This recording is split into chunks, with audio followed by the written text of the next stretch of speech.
Welcome to the Game Night High School Football Podcast, a weekly review of all the local high school football games set to be played this weekend. The Game Night Podcast is brought to you by Sun Orthopedics of Evangelical. Hit refresh and get back out on the field. Now, we turn it over to our hosts, sports editor Kurt Ritzman and lead sports writer Todd Hummel.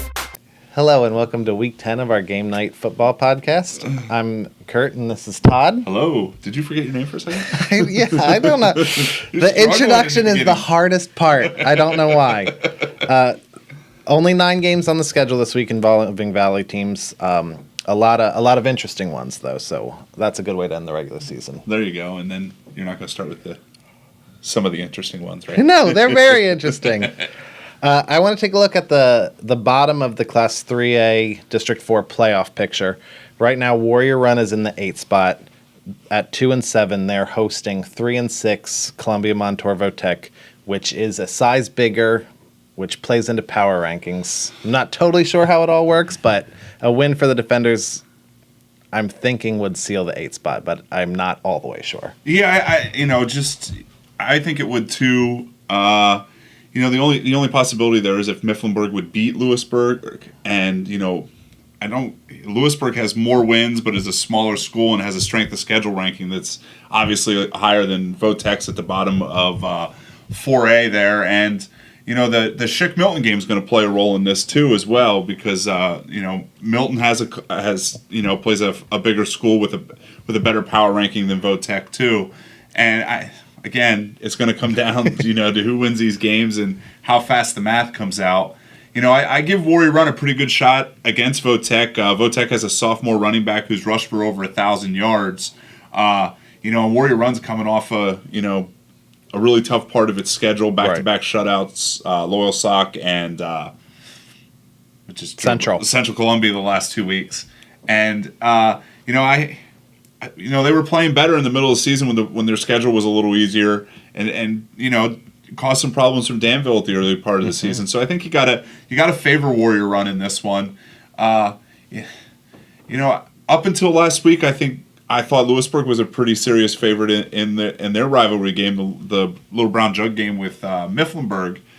But, Lewisburg's really shooting itself in the foot right now. Kind of the same thing they did 2 weeks ago up at Jersey Shore kind of happened to them last week at Central Columbia. They fumbled the ball away inside the 10 early in the game when it was 7-0, or with the chance to take the lead. Actually, it was 0-0. Penalties hurt them last week. There was a couple times where a couple big plays called back by penalties. I think if Lewisburg is crisp, Lewisburg wins that game fairly easily, but Lewisburg hasn't been crisp in 3 or 4 weeks right now, and Coach Persing was worried about that last week. I can't imagine that hasn't improved at all either. Sure.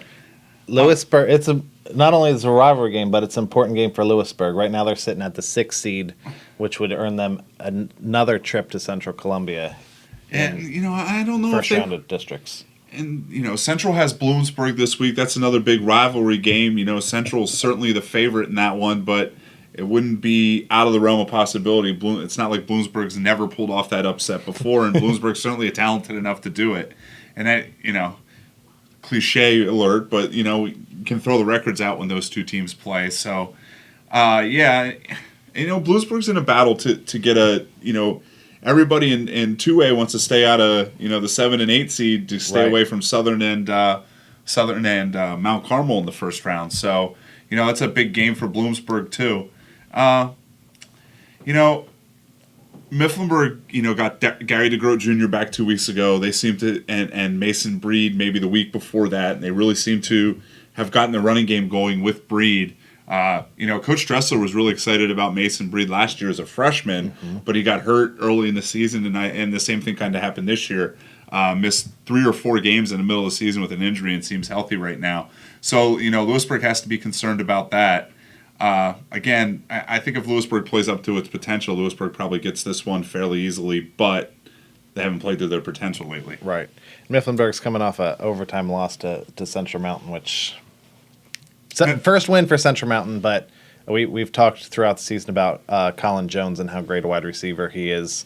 he really hurt Mifflinburg last week. Yeah, and it's 6'3" and 220 pounds. He's a tough cover, and I think a lot of people found that out last year during basketball season, and he's probably the favorite for to repeat as Player of the Year in Division I in basketball too. So he's a great athlete, and caused some big problems for that Mifflinburg secondary last week. Moving down, still with a chance at the playoffs in the 10 spot right now is Milton. Played well last week against South Williamsport in another loss. They're 1-8.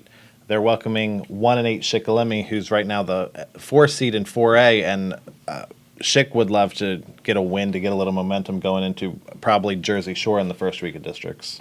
Milton quarterback Philip Davis is, I think I saw 38 yards short of Brady Chappell's school record for passing yards. So wow. Look for that on Friday night. Funny story. When Brady Chappell was the quarterback of Milton, we just used to call him Brady and didn't notice it until his mom emailed in and said, you never use his last name. And it was because it was a 4-year starter. We just assumed everybody knew who he was. But, Schick's coming off, 69-7 to Southern Columbia 2 weeks ago. Really had a hard time getting anything going last week against Shamokin. Mm-hmm. This is obviously a better matchup for them. And I think both teams come in here looking at it, looking at getting some momentum.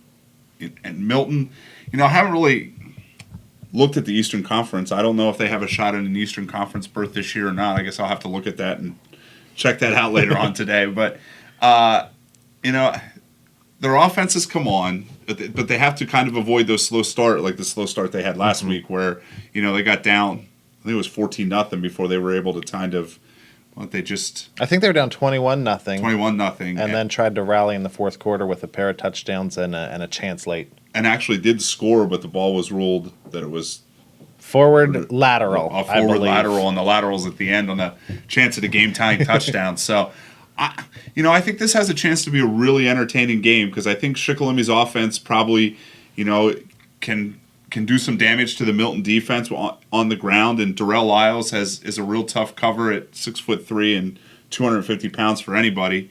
And, I think Shikellamy would like to get their passing game running through him again like they did at that Lewisburg game when he had up over 100 yards.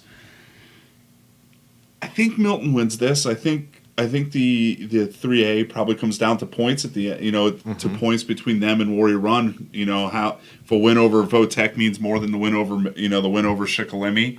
But I really do think this probably ends up being one of the best games of the weekend. Let's take a look at one of the two real big games on our schedule. 9-0 Southern Columbia on that incredible regular season winning streak, headed to 8-1 Danville in what should be a game between the top seed in 2A for Southern and 3A for Danville once districts get started. And I think Danville's already clinched. I think they've both already clinched the top seed regardless of the outcome of Friday night. So, Southern's won 70 in a row, and I hadn't been really paying too much attention, but they're have a chance next year. The state record's 78 in a row by Strathaven in the early 90s. So that should be, that's something to look for next year. Mm-hmm. But, it just kind of, as we go through this regular season, how impressive Southern Columbia is kind of gets thrown by the wayside. And I think it's the last 4 games is 222-12 or something ridiculous like that. Wow. And, I think we talked the early season after that Mount Carmel game. They were concerned about their running game. I think they've been up over 400 yards each of the last 3 weeks. So I think seems to be solved. And it's just going to be, the Tigers really haven't had to be up for a game probably since that Shamokin game in week 3. That's, they've really cruised since then. And, the Danville offense is going to provide a challenge. Danville has enough athletes on the outside. If they can give KJ Riley time to throw, they could score some points. I think this has a chance to be a really high-scoring game, but it's going to come down to line play. If Danville can pick up some of these blitzes, they saw a lot of blitzes last week from Selinsgrove, and Southern Columbia defensive coordinator Andy Mills is certainly going to blitz a young quarterback a lot. That's what they like to do, and Southern certainly has the ability to control the clock if they need to too. It'd be interesting to see. Thought Stone Hollenbach might come back last week. Mm-hmm. Didn't come back last week. again, 3 of 5, 103 yards. Julian had all 3 catches for 103 yards. And if you get a chance to look at, BRE does it like a Twitter poll for Play of the Week, and Julian's nominated for it. Hadn't heard much about this one beforehand, but there's his touchdown catch. He's surrounded by 3 defensive backs for Hughesville, takes a step back towards the middle of the field, spins, and then just runs past all the other 3 running back the other way for the touchdown. So that was fairly impressive.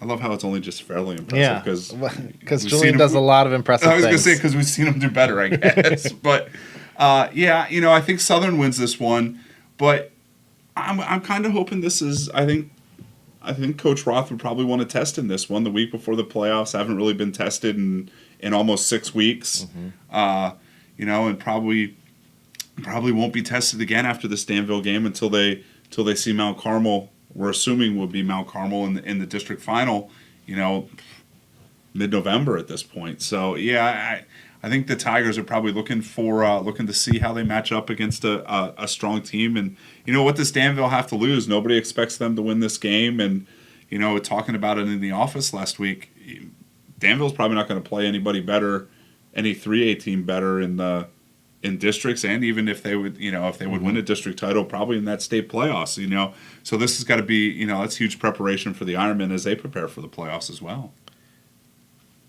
If Danville is going to pull off the win, what is the 1 or 2 things they really have to execute well on Friday night? It's going to come down to the Lions, because if Danville can't get anything going in the running game, it's going to put a lot of pressure on the passing game. And they're, what they've done this year is predicated on, kind of shaking Peyton Persing loose for big plays in the running game, as, to add to the big plays they had in the passing game at the beginning of the season. And, nobody's been able to really run the ball on Southern Columbia at all.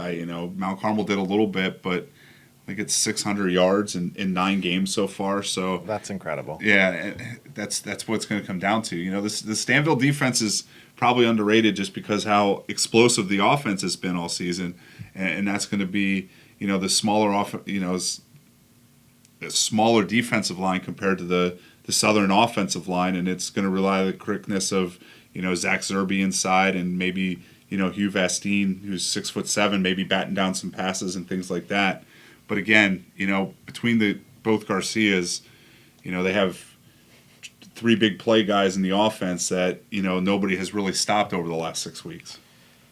Let's take a look at 7-2 Montoursville headed to 4-5 Selinsgrove. The Seals right now are in position for a home playoff game. I wondered last week if Midwest could pass them. I don't think they can. So okay. I think the Seals probably will be home in the first round against. It's really looking like a Midwest at Selinsgrove. I was going to say a battle of Snyder County there in the first round of districts next week. But this is 2 years. No, I guess they just switched the schedule around. I guess Selinsgrove did go up there last year, or did play last year. Mm-hmm. But this game has always been an interesting one. Even back when Coach Hicks and I were in high school, that this was always a big game with Montoursville, and the Warriors are playing really well right now. They only lost coming to Danville over these since the second week of the season. Passing game has been really good with Hunter Shearer, and he has a variety of weapons. One that sticks out in my head is Jackson Delina, but there's another young running back that has caught a couple of long passes in the last 3 weeks who has really gotten them going in the passing game, and they've been really balanced offensively. Not one big running back, a couple different guys have been carrying the ball, and the big thing for the Seals is getting their offense on track. They really, other than the Central Mountain game 2 weeks ago, they really have not, since the Berwick game in week 5, have really not had a big offensive performance. It seems like getting beat up by Berwick has really, I don't want to say shell-shocked, but, mm-hmm. The Danny Schock, the freshman, hasn't been as crisp. The Seals really, again, other than that Central Mountain game, haven't really been able to run the ball over the last 5 weeks of the season. Neither Nate Schoen or Joe Kahn has topped 100 yards. I think that's the big thing is, if Selinsgrove can get its running game going and kind of get something going for the playoffs. I think you have to go with Montoursville in this one, but I think the Seals will probably be looking to pull off an upset if they can get some offense going in this one. Okay. We're going to take a quick break to hear from our sponsor, Sun Orthopedics of Evangelical, and then we'll be back for the rest of the week's slate. Whether it's time to live it up on the field or in the backyard, there's always time to play. The sports medicine team at Sun Orthopedics of Evangelical understands how important movement is to you and your family's life. With 4 convenient locations, the experts at Sun Orthopedics explore every treatment option available, from simple braces to advanced surgical techniques. They support you through the entire healing process, making sure you're back to being a warrior every weekend. Sun Orthopedics of Evangelical. Hit refresh and get moving again. Welcome back. The next game I want to talk about is the one that I would be going to if I wasn't going to be in the office manning the live blog and the scoreboard, and that's the Coal Bucket game. 5-4 Shamokin headed to 7-2 Mount Carmel. As of right now, both teams would be hosting playoff games. Rivalry game, key for momentum, key for seeding perhaps heading into the playoffs. You had a perfect opportunity to say, like, why you man the daily item control desk or something. Like you have this big thing spread around it on Friday nights. I was doing pages last night, was looking at Twitter, and they had a big prep rally last night after the Halloween parade in Shamokin downtown, and they had a pile of people there. I think people were pretty excited for the Coal Bucket. 1995, I think, the last time Shamokin. I really think the last time Shamokin won the Coal Bucket, it's been over 20 years. Oh, my goodness. Again, if Henry wins this game on Friday night. Where are we building the statue? Statue, hell. They're going to name him mayor and let him run the town for 25 years. But, yeah, and weird things happened to Shamokin this game. 2 years ago, led the whole game. Mount Carmel rallies, or 3 years ago, I think it was. Mount Carmel rallies, wins in overtime. Last year, 42-36, I think it was. Another chance to talk about that Devin Petkevich kickoff return. One of the best I've ever seen. That video is on the internet too. That's fun to watch. But yeah, I always have to go in Mount Carmel in this one, especially over at the Silver Bowl. But I think this really has a chance to be a dandy. I think the Mount Carmel, some of the Mount Carmel kids already spray painted the graduation rocks across from Shamokin High School at the beginning of the week. So Shamokin was a little mad about that. So we'll see how that goes. This game is going to be hard hitting. I think the biggest thing is how this Shamokin defense responds to Mount Carmel's offense. Mm-hmm. Mount Carmel wants to pound the ball, obviously, between John Ayers and Shane Widener, and they've really gotten Tanner Karicki involved as well over the last couple weeks. But the biggest improvement has been the passing game. Again, 200 yards, 219 yards, I think, last week for Tom Riesinger. Second leading passer now in the area, yardage-wise, Wow. I think, and second touchdowns as – I was going to say KJ has 17, and I think Tommy has 16 now or 15, something like that. But it's just a couple behind, and that's really come in the last few weeks.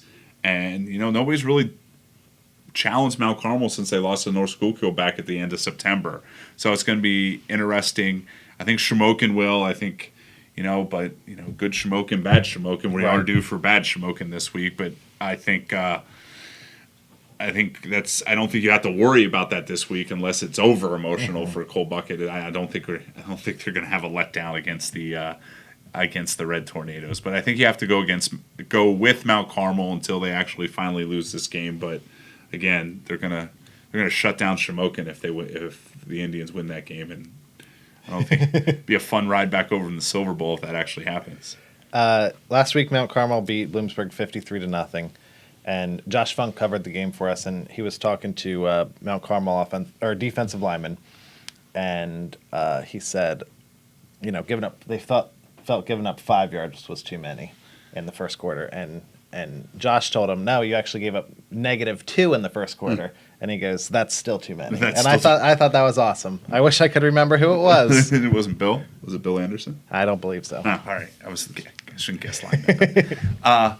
Yeah, and even Southern really didn't run on him. The only team that really ran on him this season is North Schuylkill, and that's going to put a lot of pressure on Shamokin quarterback Colin Bowers, and that's that's probably where that quarterback run game is going to come in, on getting outside in this defense, because it's going to be tough, without having to cover the outsides for Bryson James to get going on the inside early in the game at least.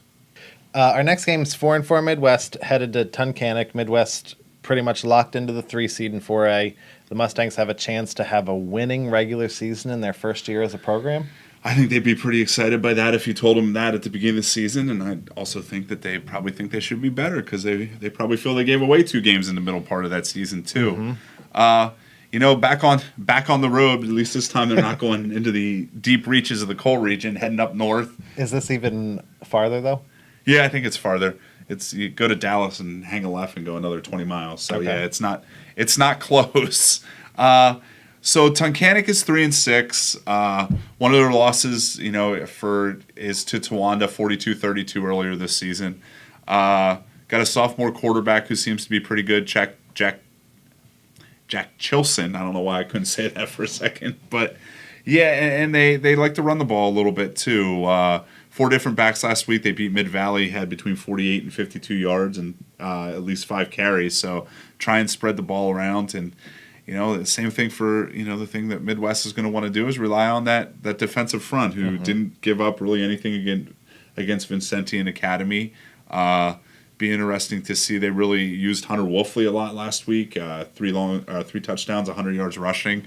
Kind of went away from the Mark Pincioni, Trey Lawver type deal that they ran early in the season. I bet we see a little bit more of that against Tunkhannock, and I think Midwest is just wants to put together a good showing and head into that playoff game, because like we said, barring any, I really think it's going to be Selinsgrove and Midwest mm-hmm. next week, and I think they want to, Midwest will have something to prove in that game next week, to their Snyder County buddies to the east there, and again, I think this is a winnable game. I think this is a lot like those middle games in the season with Nativity and stuff, where it's pretty close and it's going to come down to the end. And I think Midwest probably learned from that experience, and I like to think Midwest comes away with the win in this one. Heading over to Tri-Valley League, we got 4-5 Line Mountain. Right now they're the 7 seed, which is 7-8. That's not where you want to be in 2A. We've talked about that. No. So. And that trip to Mount Carmel didn't go well last year either. No, in the district semis. Trip to Upper Dauphin on Friday night. Line Mountain. This might not go well for them either. No, this will be a tough game. Upper Dauphin has a chance at the Tri-Valley League crown with a win and some help.